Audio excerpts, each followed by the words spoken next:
All right, happy Friday. So here we are. This may look familiar to you guys. It's a dichotomous key. We did this with classification. It's a little bit different than what we're going to look at today, which is known as a cladogram. So once again, a dichotomous key is kind of using opposing or opposite statements in order to identify an organism. So you're out walking through the woods, you stumble across something, you're like, wow, I've never seen that.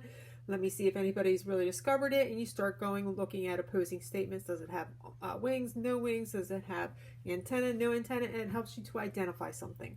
What you guys are going to be doing today deals more with evolutionary relationships. And you guys are going to be looking at what are known as cladograms. So a cladogram is going to be a diagram that depicts evolutionary relationships among groups. I've attached to this post. You'll see a little note sheet that goes with it. So if you need a copy and you need to save notes, there will be a note sheet that goes along with this that describes it. So the closer together two organisms are on the cladogram, the more closely related they are based on whatever evolutionary relationships that we're looking at. Are we looking at molecular structure? Are we looking at similarities within body structure? Are we looking at embryological development on them? And based on whatever type of evolutionary relationships we're looking at, we can place them on this particular cladogram. So I want to do one with you guys together, and then you have a little worksheet that you guys will be doing on your own and kind of sending that back into me. So the one I want to look at looks like this.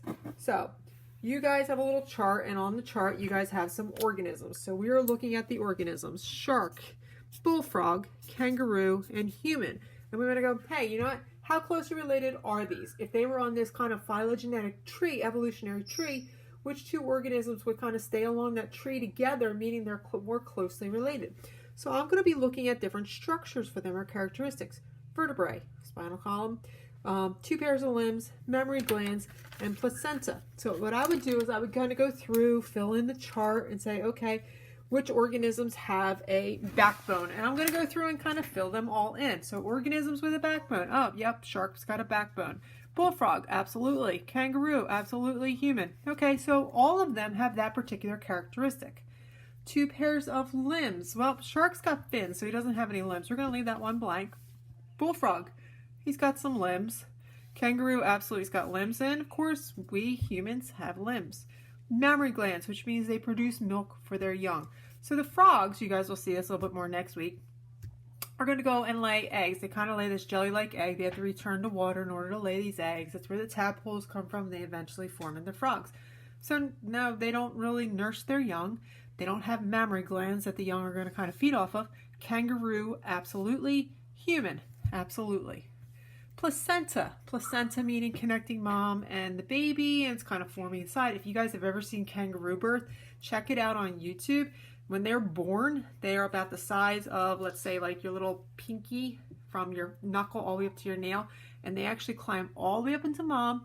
They get into the womb, and that's where they start drinking milk, and they will stay within that womb for months and months and months. And they actually do most of their formation outside of the body, which is kind of cool. But watch it, they have no hair, they're completely blind as they're going through and climbing up. And if you think about the struggles of natural selection for that to occur just to get in there.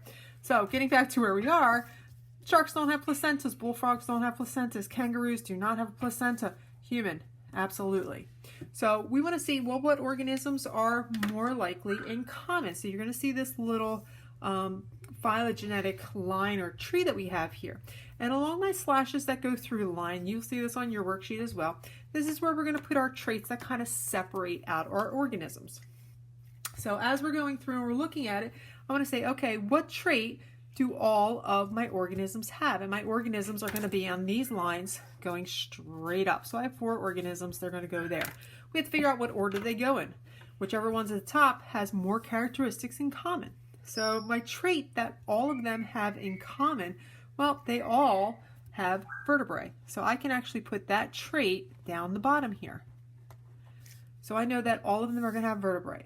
When I get to my next one, the trait that I have is 2 pairs of limbs. So all of them have 2 pairs of limbs except for the one. And the one that doesn't have those 2 pairs of limbs is going to be my shark. So my shark is separated out already. So my shark is not going to have any of the characteristics that we're going to see here. It does have vertebrae, and that means he's going to have that in common with all these particular organisms. My next characteristic that I'm going to be looking at, So we have 2 pairs of limbs. We're going to keep going. It's going to be mammary glands. So if I look at my organisms and say, okay, all the organisms from this point on are going to have mammary glands. Well, we said that's going to be kangaroo and human. So the one that I pulled out already is going to be that bullfrog. So the bullfrog has vertebrae, then he's got 2 pairs of limbs. Those are the characteristics that he has. He does not have mammary glands, so we've kind of pulled him out. The shark only has vertebrae. He does not have 2 pairs of limbs. He is before that particular line. So then I go to my next characteristic, and my next characteristic is going to be the placenta. And we said, well, kangaroo did not have placenta, which leaves our human. So our human's going to go all the way on the top of this line. So I can say that my human and my kangaroo are more closely related than, let's say, human and bullfrog. How do I know that? They have more of these characteristics in common. So my kangaroo and human, they both are vertebrae, they both have 2 pairs of limbs, they both have mammary glands. My human and bullfrog, the only thing they have in common is that they're vertebrae and 2 pairs of limbs. So by looking to see where they're located on this particular cladogram, we could say how closely related are they in terms of evolutionary relationships. So it's kind of this evolutionary classification system that we have. But once again, it's different than the dichotomous key. Dichotomous key is where you are using opposing statements in order to identify organisms. Okay, so you guys will check this out. You guys will have a little note sheet that will help you in case you missed anything on this particular video. And then you will also have a little worksheet that kind of goes through this. There'll be 2 examples. You guys are kind of creating your own and you're just filling in the letters. So one will already be done for you and then you guys are kind of creating your own. You guys will also be getting an evolutionary concept map. So just like what we used to do in class, it will have a little word bank. You guys are going to fill in the words that you have there. On Tuesday though, Tuesday morning, I'll throw a whole bunch of filled in concept map for you guys. Actually, I'll probably throw it on Monday for you. That way you guys start reviewing for Tuesday. You guys can ask me questions, and then our evolution test will be on Wednesday of next week. So that is June 3rd, I believe is what it is. Then we'll continue a little bit with evolutionary relationships of animals, and we'll look at some different virtual dissections of different animals and see how these animals kind of evolved along the way.